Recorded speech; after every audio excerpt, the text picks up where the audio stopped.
les membres du C11 croyaient qu'ils obtiendraient des réponses à leurs questions en retrouvant le complice de Porter, Alpo Martinez. En 1991, celui-ci était parvenu à échapper aux agents qui le surveillaient secrètement. Les agents étaient toutefois parvenus à noter son numéro de plaque d'immatriculation et ils avaient avisé la police de New York. Le lendemain, des agents repérèrent la voiture garée dans une rue de Harlem. Ils la remorquèrent en espérant ainsi faire réagir Martinez. Même si le fugitif n'allait pas lui-même chercher sa voiture à la fourrière, l'agent du FBI David Higgins espérait qu'il enverrait quelqu'un à sa place.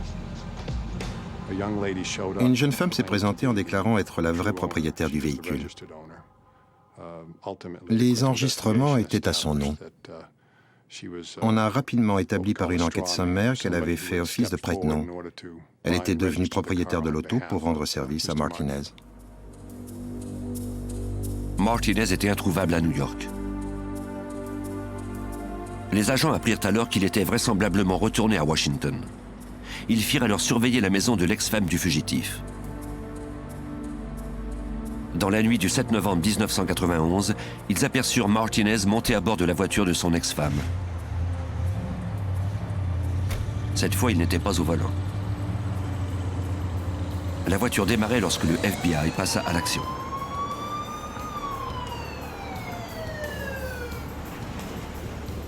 L'ex-femme du fugitif rangea la voiture.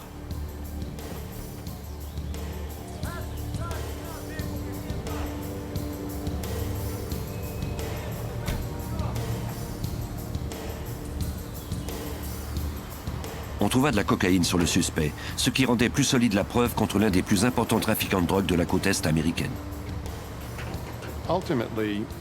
Martinez a fini par plaider coupable à un acte d'accusation de la Virginie selon lequel il avait revendu plus de 1000 kilos de cocaïne. La valeur de cette drogue était estimée à 20 millions de dollars au prix du gros.